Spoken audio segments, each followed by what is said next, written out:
mayam ahanumaktada ikokno khurumjari amadi taram noksari PK channel POTHAMINASI KHANGMINASI channel asina sayol khudingi lepanai dana nomaji namit khudingi thamjariba Chayolgi Rashifal ngasisu miyamgi damakda puduna laksari ngasi February gi tang 16 dagina February gi tang 18 fawbagi oiba Chayolgi Rashifal khudol tamjage ngasi gi Chayolgi Rashifal asisu mahausa gumna tangkak ani thokna thamjagadabani ngasi gi tangkakta tang 16 dagina 15 fawbagi ama aduga 16 dagina 18 fawbagi thamjaraba matungda haksangi leiriba fall mahai masingi leiriba fall amasung Chayol sida pakang lesabigi kari fall leiri haibadu miyamda kudol tamjage ngasi gi thamjariba February gi tang 16 dagina 18 fawbagi oiba Chayol sigi Rashifal kudol tamjage taminasi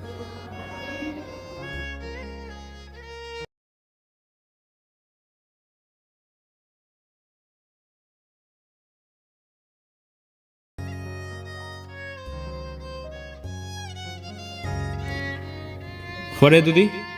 ngasi gi thamjariba Chayolgi Rashifal asi kudol tamjarage mahausa gumna mes Rashifal dagi mathang manau naina kudol tamjaraba matungda aroibeda min Rashifal kudol tamjaraga loisinjagadaba ni ahanbada mes Rashifal lokasage mes Rashifal gi oina ahan matang kakki tang 16 dagina 15 fawbagi manungda anobu maru fangani mari mata saugani subu nomba karbar tawba kanagani thabakki anoba pautagani aduga lemhoriba tang 16 dagina 18 fawbagi manungda lamtu chatpa tawgani fam hongani deva karamagi thabakta mathau singani sana konabagi thabakta mingchat fangani haksangi oinadi kaide mahigi oinadi fai aduga pakang lesabigi oinadi haina singnagani ani subda lokasage breast Rashifal gi oina tang 16 dagina 15 fawbagi manungda mathau singani fam hongani lamtu chatkani wakhal sarang nagani sel makong pangani aduga tang 16 dagina 18 fawbagi manungda wanom sakri thangani pungi sei tawba kanagani lamda chatpa kaide imung manung semjin sajingani haksangi oinadi kaide mahaigi oinadi talngani aduga pakhang lesabigi oinadi haina singnagani mathangda logastage methun ngasisi mayam tinba mafamda leibana maram oraga noise sound kitang phangani masigi damak mayam ngakpigani mathangda lokasage methun Rashifal gi oina tang 16 dagina 15 fawbagi manungda marupna yeknaba oigani kanadaba mafamda sel chatkani wakhal saugani thabak oina pangthokpa ngamde aduga anoba paw tagani tang 16 dagina 18 fawbagi manungda lamda chatpa kaide fam hongdo hongjin khara tawgani karbar toba kanagani laitin gi thabakta pukning changani haksangi oinadi kaide mahigi oinadi fajana chatli aduga pakang lesabigi oinadi haina singnagani karkat Rashifal gi oina tang 16 dagina 15 fawbagi manungda laikai gi thabak thoromda matam mangani kanadaba leibak ki thabakta marai tongnaduna leigani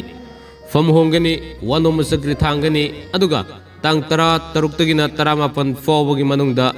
lamtu chatpa yengba tawgani sasan gi karbarada sel mangani anobu maru fangani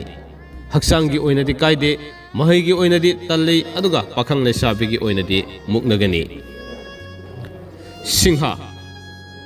Singha Rashifal gi oina tang 16 dagina 15 fawbagi manungda wanom mai fakani anoba paw tagani fam hongdo hongjin tawgani marup yamgani aduga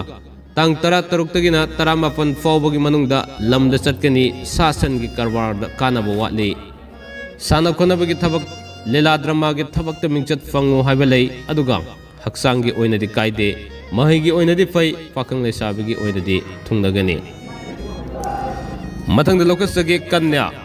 Rashifal gi oina tang 16 dagina 15 fawbagi manungda mathau yamna chingani sel makong pangani pochai leisingani mari mata marup mapang chauthokani aduga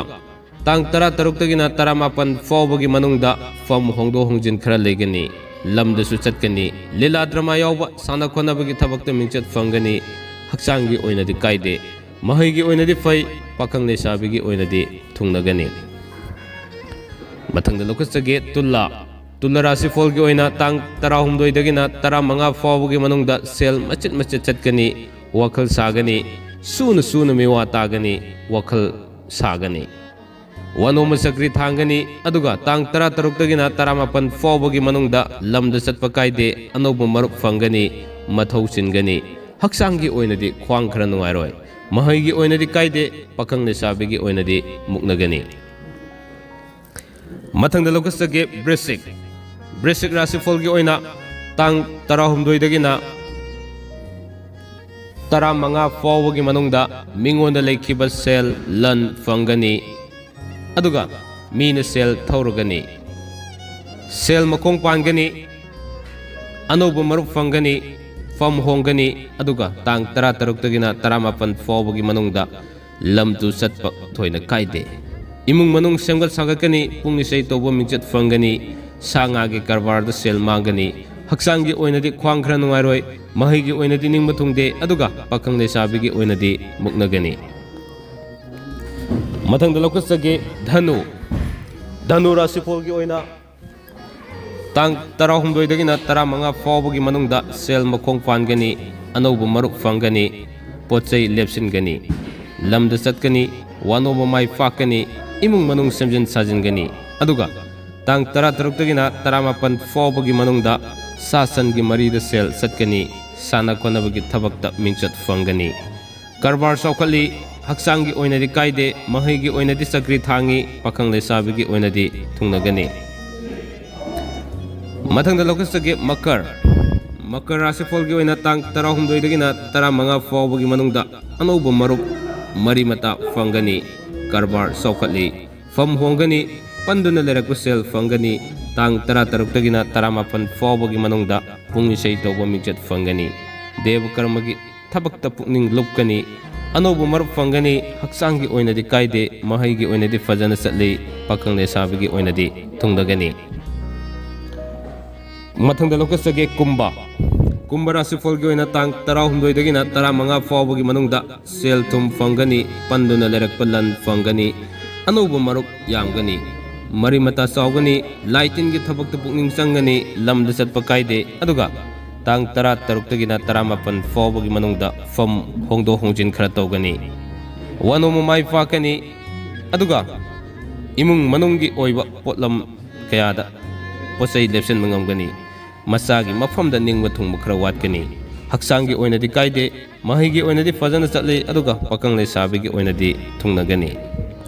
asumna ngasigi thamjariba Chayolgi Rashifal asigi aroibada kudol tamjage Minna Rashifal gi oina tang 16 dagina 15 fawgi manungda sel thum fangani pandunda lerakpa lan fangani anoba marup yamgani mari mata saugani laitin gi thabakta pukning sangani lamda chatpa kaide tang 13 dagina 18 fawgi manungda fam hongdo hongjin khara tawgani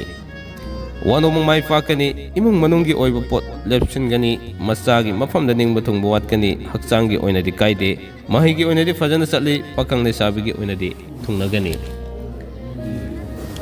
asumna ngasigi thamjariba Chayolgi Rashifal asi matang wasaida tension jenabagi tanjado yorokle ngasigi Chayolgi Rashifal asi record tawjaba matamda noise sound khitang leijagani masigi damak tabirib singna ngakpigani haiba wafamni thamjaraga loiba fawu tabiba amadi miyeng tabibagi damak nungkhai leitana channel asiga maikhaidagi thagasaba phongdokchari punamukbu amuka sona thagasaba phongdokchari kanglai pakna yaifare